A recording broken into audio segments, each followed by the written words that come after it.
If you want to hear more terrifying ghost stories or haunted locations, please like, comment, and subscribe. Before New York City became a wall of skyscrapers, before taxis, subways, and glass towers, there was a lonely mansion standing high above Manhattan. A mansion with white columns, elegant rooms, and a perfect view of the city below. But behind those walls, history did not simply happen. It lingered. This is the Morris-Jumel Mansion, the oldest surviving house in Manhattan, a place connected to George Washington, Aaron Burr, Alexander Hamilton's killer, Revolutionary War soldiers, scandal, death, and one of New York's most famous ghost stories. And according to some visitors, not everyone who lived here ever left.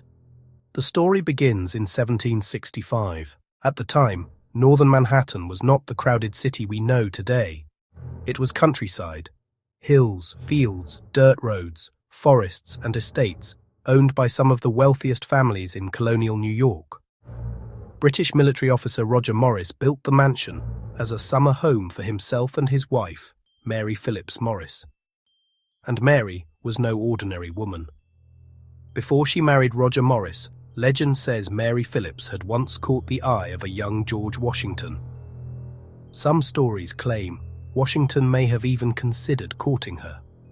Whether romance truly existed between them or not, their lives would become connected in a much larger way. Because just over a decade after the mansion was built, war came to New York. The American Revolution erupted, and the elegant summer home on the hill was transformed into something far more serious. A military headquarters. In 1776, after a brutal series of defeats, George Washington and the Continental Army were fighting desperately to hold New York.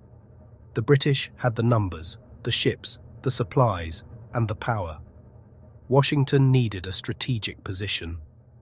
He chose the Morris Mansion. From its high ground, Washington could look out over Harlem, the Hudson River, and the surrounding countryside. For several weeks, this house became his command center. Inside its rooms, officers planned movements, studied maps, debated strategy, and waited for news from the battlefield. Outside, the future of the United States was still uncertain. The Battle of Harlem Heights took place nearby, giving Washington and his army a badly needed morale boost after weeks of retreat and disaster. For a short time, the mansion was not just a house. It was part of the fight for America's survival. But Washington would not remain there for long. As the war moved on, the mansion passed through different hands. British and Hessian forces are also said to have occupied the area during the conflict, adding another layer of violence, fear, and death to the land around the house. And this is where the haunted reputation begins to take shape. Because when a building has survived war, betrayal, wealth, obsession, and death, it does not feel like an ordinary museum. It feels like a witness. After the Revolution, the mansion entered a new chapter. And that chapter belonged to one of the most fascinating, controversial, and mysterious women in New York history. Her name was Eliza Jumel. Born into poverty, Eliza rose into high society through intelligence, ambition, reinvention, and marriage. She married Stephen Jumel, a wealthy French merchant, and in 1810, the couple purchased the mansion. From that moment on, the house became known as the Morris-Jumel Mansion. Eliza wanted status, she wanted power, she wanted a place among New York's elite, and the mansion was perfect. It was grand, historic, impressive. But Eliza's life was anything but peaceful. Her marriage to Stephen Jumel became surrounded by rumors. Some said it was unhappy, some said it was controlling, some whispered about money, manipulation, and secrets inside the house. Then, in 1832, Stephen Jumel died after a carriage accident. His death only deepened the rumors. There were whispers that Eliza had delayed calling a doctor.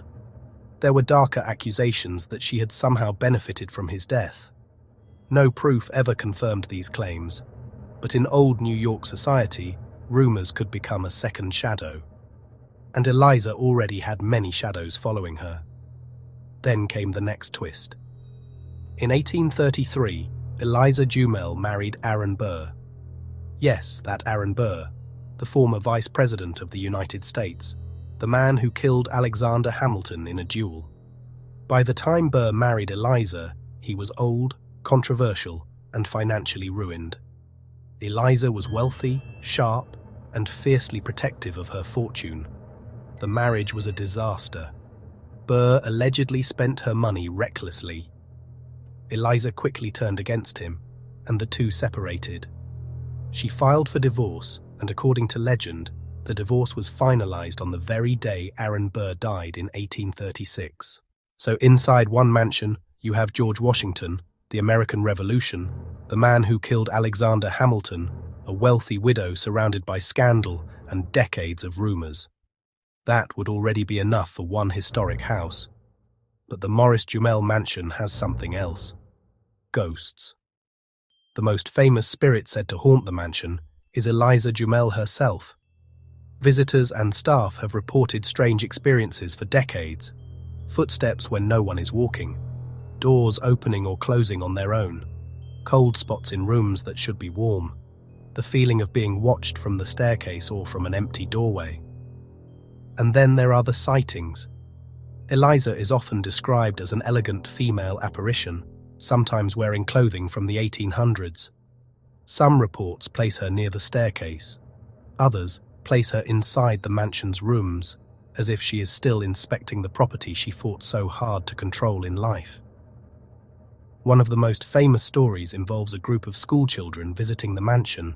As the story goes, the children were being noisy during the tour.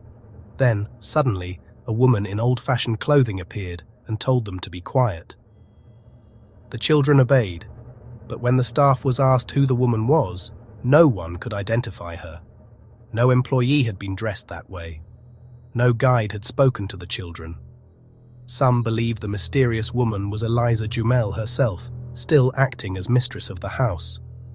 And Eliza is not the only presence reported there.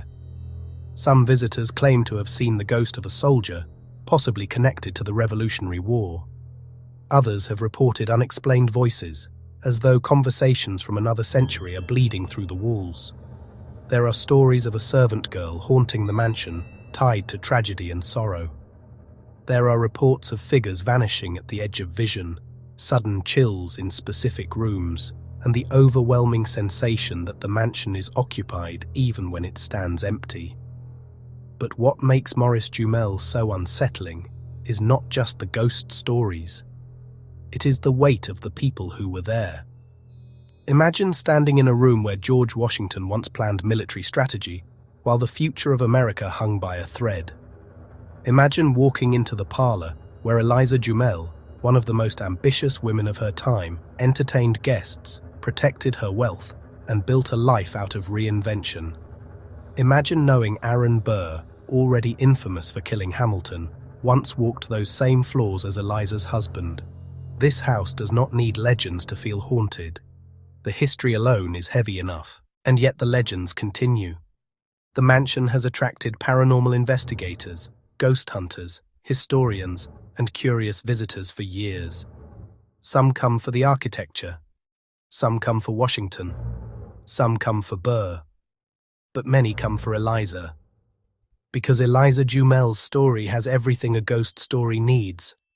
A rise from poverty, a mansion on a hill, a fortune, a dead husband, a disastrous marriage to one of America's most infamous men, rumors that never faded, and a spirit that, according to legend, still refuses to surrender her home.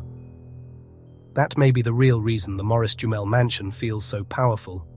It is not just haunted by the dead, it is haunted by ambition, by war, by class, by betrayal, by the desperate need to be remembered. For centuries, New York has changed around it. Streets were paved, buildings rose, neighborhoods transformed. The city became louder, faster, brighter, and more crowded. But the mansion remained, still standing on its hill, still watching, still holding the memories of everyone who passed through its doors. George Washington left. Aaron Burr left. The soldiers left. The servants left. Morris-Jumel died, but the stories stayed. And maybe that is why people still feel something inside the Morris-Jumel Mansion. Because some houses are not just preserved, they are waiting for someone to walk into the wrong room, waiting for footsteps to echo from an empty hallway, waiting for a voice from the past to whisper through the silence.